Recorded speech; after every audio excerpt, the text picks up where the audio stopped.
Всем привет, меня зовут Снежа, добро пожаловать на мой канал. Сегодня я буду делать многоцветное окрашивание, и это будет немножко нестандартный вариант для моего канала, так как я буду красить манекен.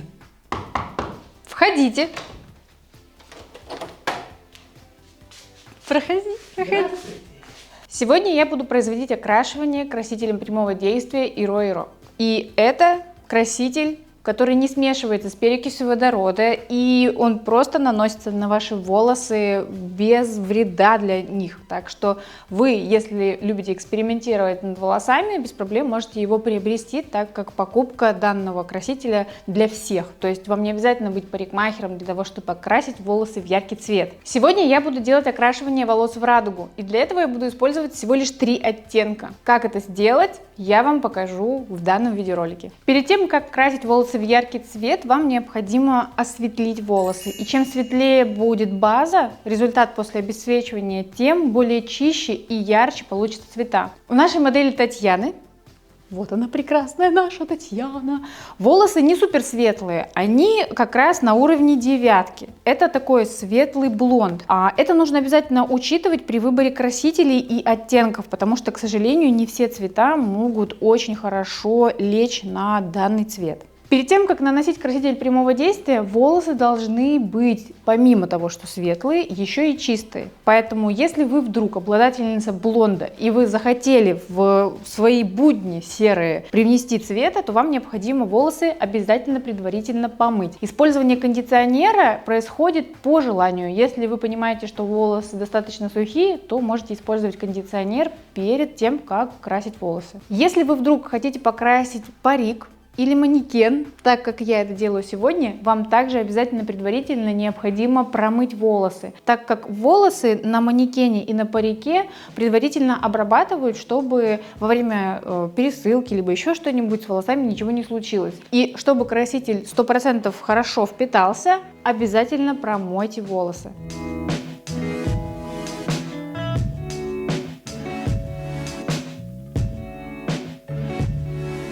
Я сделала достаточно стандартное разделение, это центральный пробор и от уха до уха. Разделила голову на 4 зоны, а нижний затылок оставила распущенным, так как я его буду красить. Челку я решила не закреплять, но если у вашего гостя челка мешает и в принципе это не очень удобно в процессе окрашивания, то можете ее закрепить зажимами, чтобы она не барахталась без дела. Начинать красить я буду с нижнего затылка, и сейчас я замешаю цвета.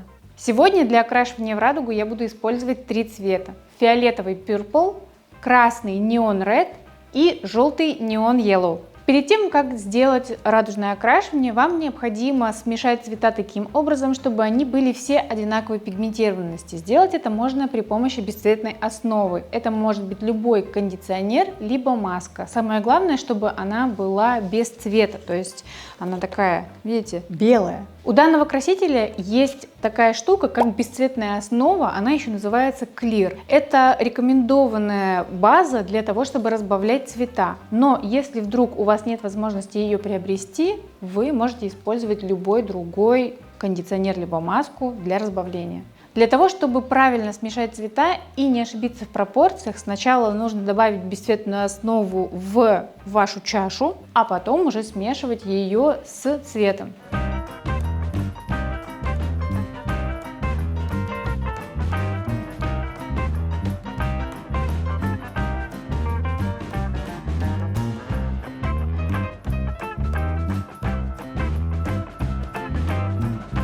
У нас сейчас есть 3 цвета. Это фиолетово-синий, красно-розовый и желтый. Из этих цветов мы можем сделать фиолетовый и оранжевый. Для того, чтобы сделать более фиолетовый цвет, вам необходимо сначала смешать фиолетовый с бесцветной основой и потом добавить немного неонового красного. Изначально данный фиолетовый достаточно синего оттенка. И если вы хотите получить более теплый вариант фиолетового, вам необходимо его смешать с красным. Так что не удивляйтесь, что я из фиолетового делаю другой фиолетовый. Для того, чтобы сделать оранжевый, вам сначала нужно с бесцветной основой смешать желтый и после этого по чуть-чуть добавлять красный. Для того, чтобы в нашем окрашивании цвета максимально плавно переходили друг в друга, необходимо, чтобы каждый цвет плавно перетекал один в другой. Поэтому Поэтому я сейчас буду делать еще один дополнительный цвет при использовании красного и нашего фиолетового, но я буду немного по-другому менять пропорцию смешивания, и у меня получится еще один новый цвет.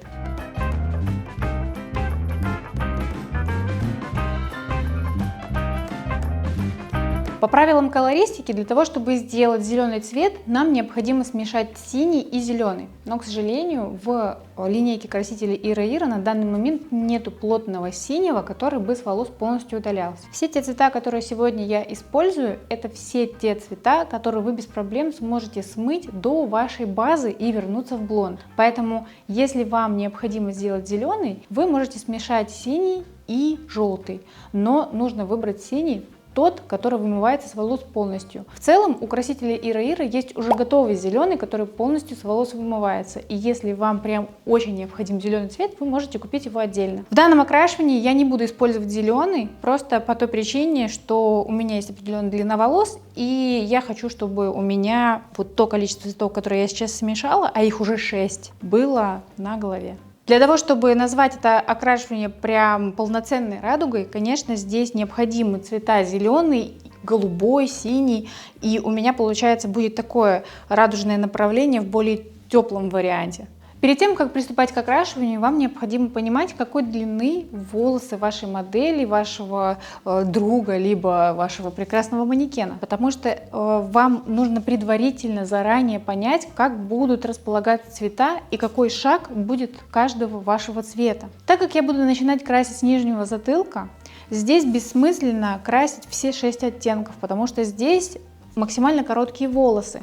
Поэтому вы примерно должны понимать, где какой цвет будет расположен, и нижний затылок красить в последние 3 или 2 цвета. Поэтому сейчас я начинаю красить прикорневую зону с красного цвета, потом я буду красить оранжевым, желтым, и перед тем, как я начну, я изолирую остальные зоны, чтобы их не испачкать.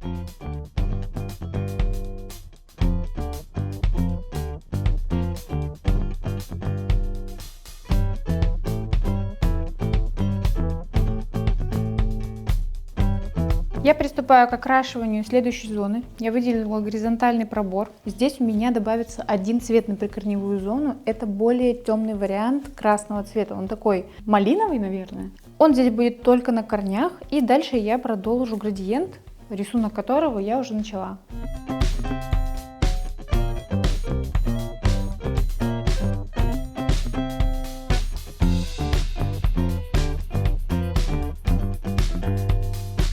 Я начинаю двигаться ближе к коммерческой зоне, ее еще называют зона топа. Я добавляю еще один цвет, это цвет фиолетовый. Соответственно, здесь у меня будет еще больше цветов, чем в предыдущей зоне, и совсем на самой верхней зоне будет еще больше цветов, то есть я добавлю еще один цвет.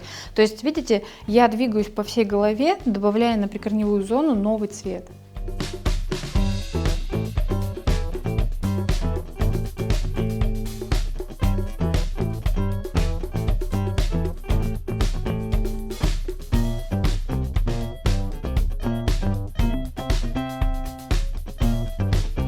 Так как я прокрасила зону затылка, макушки, и теперь я могу ориентироваться на проборах, где какой цвет присутствует на голове и на корнях. Поэтому я сейчас по примеру вот этих проборов буду прокрашивать зоны у лица. Значит, у лица, прям у лица и нижняя зона челки у меня будут окрашены вот в этот цвет. То есть корни будут максимально такого светлого оттенка. То есть здесь я повторю рисунок корней и буду продолжать градиент. И, соответственно, в других зонах у меня будет идти цвет на затемнение ближе к макушке.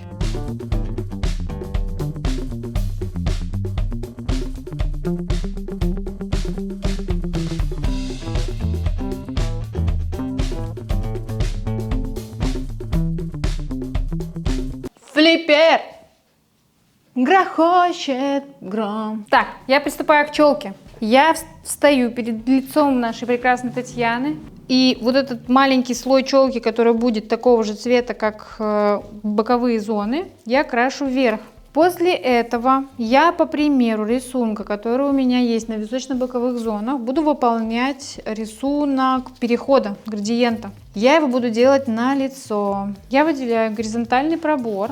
И так как челка у меня здесь очень короткая, я предпочту поставить 3 цвета. Желтый, оранжевый и все. И цвет корней получается. Начинаю красить с кончиков и потом соединяю все это дело оранжевым. То есть, видите, я, получается, крашу горизонтальными проборами на лицо. После того, когда вы закончили нанесение челки, вам необходимо взять меш-пластину и подложить ее под челку. И все. И так продолжаем красить горизонтальными проборами. Можете вот так сделать, смотрите.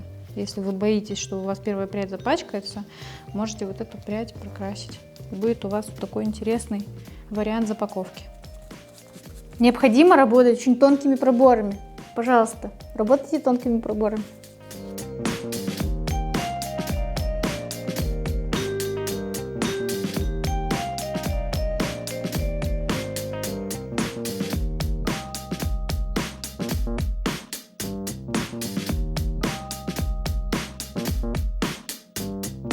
Я закончила нанесение. Если вы работаете с вашим гостем в салоне, после нанесения зон у лица вы можете все меш-пластины откинуть назад, чтобы освободить лицо вашего прекрасного клиента, чтобы он не находился в режиме занавески. Время выдержки после нанесения 20 минут, и после этого необходимо все промыть большим количеством воды. После того, когда вы промыли ваше окрашивание и чувствуете, что волосы сухие, можете использовать дополнительно маску либо кондиционер. Мы с вами увидимся после того, когда я сделаю укладку и высушу полностью все волосы, и как раз увидим, какой получился результат.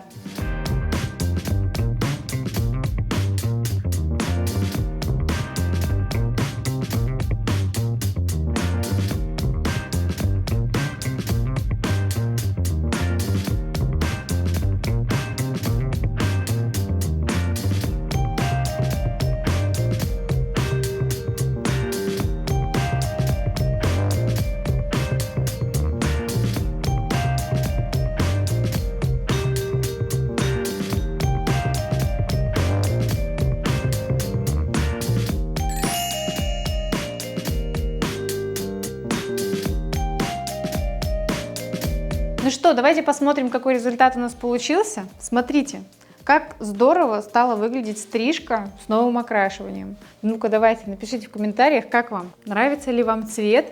Может быть, вы бы добавили еще что-нибудь. И также мне бы хотелось сказать, что данный желтый оттенок – это неоновый желтый, который немножко отдает зеленцой. И отсутствие зеленого цвета в данном варианте окрашивания даже особо и не бросается в глаза, потому что в некоторых освещениях кончики светятся зеленым, просто за счет того, что желтый немного более зеленый. Я смывала зоны отдельно друг от друга, то есть самую темную зону я смывала самой первой, и, соответственно, все остальные части я промывала большим количеством воды. Если вы хотите повторить данный вариант окрашивания, цвета, которые я использовала, будут написаны в описании к этому видео, и там же вы сможете найти сайт, где можно заказать данный краситель. Я напоминаю, что я использовала цвета, которые полностью вымываются с волос, и если вы моете голову один раз в 3 дня, то этого окрашивания хватит где-то на 1,5-2 месяца. Я хочу сказать большое спасибо Сереже, потому что он сделал предварительно стрижку на этой прекрасной Татьяне. И, в принципе, не знаю, мне очень нравится результат. Я сегодня попробовала красить в других техниках, не таких, как я обычно делаю. Я очень рада, что получилось все очень здорово. Все, всем пока. Спасибо за просмотр.